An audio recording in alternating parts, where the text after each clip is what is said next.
Lavish free meals, more than 30,000 won, roughly $27.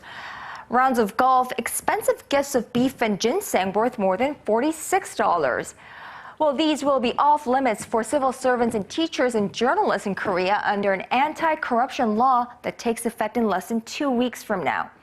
Named the Improper Solicitation and Graft Act, the law aims to clamp down on graft that's long been pervasive in professional life in this country. It imposes spending limits on entertainment and gifts, curbing a tradition of hospitality, gift giving, for instance, during the country's biggest holidays, one of which is the Chuseok or Thanksgiving holiday. Now, the law, dubbed Kim Young-nan Law, has yet to take effect, but already changes are witnessed in various parts of the Korean society. First, our Kim Min-ji takes a look at the changes seen in the kind of gifts Koreans bought for the holiday. Retail stores this time of year bustle with visitors browsing for Chuseok gifts. Popular items range from the pricey Korean beef hanwoo or expensive liquor to gift boxes of fruit. I bought a variety of things this year, like fruit boxes and gift sets of fish products. But this year, things are a little different, with a law coming into effect on September 28th, aimed at rooting out graft by limiting the value of gifts, entertainment, and other favors that people who work in certain sectors can accept. Retailers have already started to adapt to the new rules by rolling out gift sets in a lower price range. Although the law affects mainly those in the public sector and the media, it seems to have also affected consumer sentiment in general. The anti-graft law takes effect in less than 2 weeks, and while that means Chuseok is not affected, gift sets worth less than the $46 limit are a popular choice. Lotte department store, for one, has seen a jump in sales this Chuseok of gifts that fall under the legal limit. Between August 26th and September 5th, the biggest increase was in health products at over 36%, followed by processed foods and daily necessities. In fact, health products accounted for almost a third of Lotte's total sales, the first time in 5 years that Korean beef or hanwoo didn't make number one. It's hard to lower the cost of beef by selling smaller portions, but health products can be made into sets of various price ranges. Lotte's not alone. CJ Jeiljedang, Korea's largest food company, increased the volume of gift boxes under the legal limit by 20%. It seems the new law is putting a burden on consumer sentiment, which has boosted sales of gifts under the legal limit. This year, we expect to see double-digit growth in sales of gifts in that price range, up from the usual single digits. Once the law takes effect, the general consensus is that gift-giving will shift to more affordable and practical items. But concerns do linger about the toll it could take on industries whose products come with a heftier price tag. Anticipated changes in consumption pattern, especially in sales of Korea's expensive and prized hanwoo beef, is best felt in the nation's cattle market. Days leading up to the Chuseok harvest holidays, I went to one myself to check it out.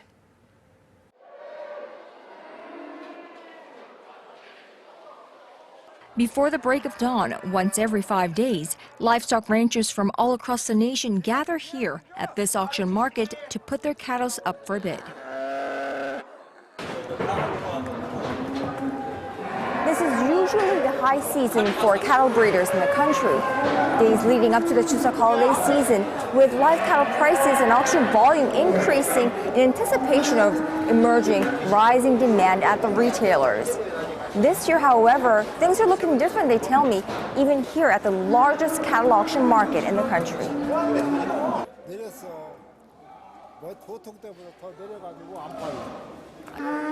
선물들을 못 오니까 주춤거려서 웅추그리고 있네요, 지금. 실정이 그래요. Leading up to Chuseok holiday season, cattle prices rise. But this year, there's a gradual drop in prices. Retailers and merchants tell us they've prepared about 30% less gift boxes this holiday season. More evident of the dampening sentiment is seen in the trade of cows.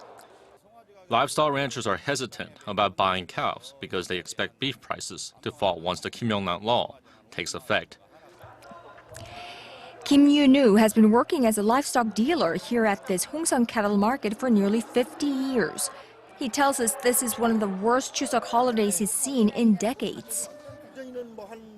Usually during this high season, about 500 to 600, even 700 cattle were sold. This year we've seen 150 at most. They expect less sales at the retailers, so slaughterhouses are reluctant to buy cattle. Although no concrete figures have come out just yet, fear for a significant reduction in hanwoo demand and drop in prices once a sweeping anti-graft law takes effect leaves the sentiment at local livestock markets depressed and cautious. Well, retailers and consumers aren't the only ones feeling and trying to adapt to upcoming changes. Law firms have been particularly busy these days on soaring requests for legal interpretations of the new anti-corruption law from businesses and government organizations. Hong Sung-chil is one of those attorneys who has been making tours of different public and government organizations, giving lectures on how to stay away from violating the law. Because the new law regulates what have long been deemed conventional practices, public servants are both concerned and curious about everything ranging from with whom they can have meals with and to what limit they can exchange gifts. They are worried the slightest misunderstanding of the law, which regulates the way they network and do business, can have severe legal consequences. Just as confused and concerned about having clear interpretation of the new anti-corruption law are those with the task of applying the law and seeking punishment, the law enforcement authorities. Earlier this month, the National Police Agency of Korea carried out a two-day training session for some 600 chief investigators from all across the country.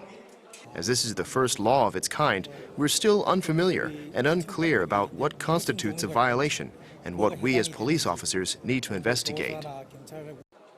To make sure there is coherency in the enforcement process, the Central Police Agency created a 500-page manual explaining the law in detail and providing specific cases of violations. There aren't many clauses to the Act yet. Many things remain unclear, and there are lingering confusion over the details of the law. I think what's key for investigators like myself is to make sure we can clearly differentiate what kind of act, under which circumstance, constitutes a violation and what doesn't. Although 4 million Koreans are said to be directly subject to the Improper Solicitation and Graft Act, it's actually the entire Korean population that the law applies to. From the law enforcement's point of view, we must make sure not to unfairly abuse our power and authority by understanding the law inside and out. Anti-bribery acts for public servants exist in other nations as well. For instance, the U.S. federal government puts a limit on the value of gifts government employees can receive at $20 so long as the gift is not cash. Japan's national ethics law prohibits public servants from receiving gifts, hospitality, or compensation worth 5,000 yen. The United Kingdom and Germany also have similar ethics regulations for those in government offices. Because behavior and customs that were traditionally left to the individual's ethical values will now be regulated by the law, it will definitely have far-reaching societal consequences. It will bring about dramatic changes to the way we do business and network. So the enforcement of this law will be accompanied by confusion and inconvenience. But in the long run, it will surely lead to more transparency and fairness in the Korean society.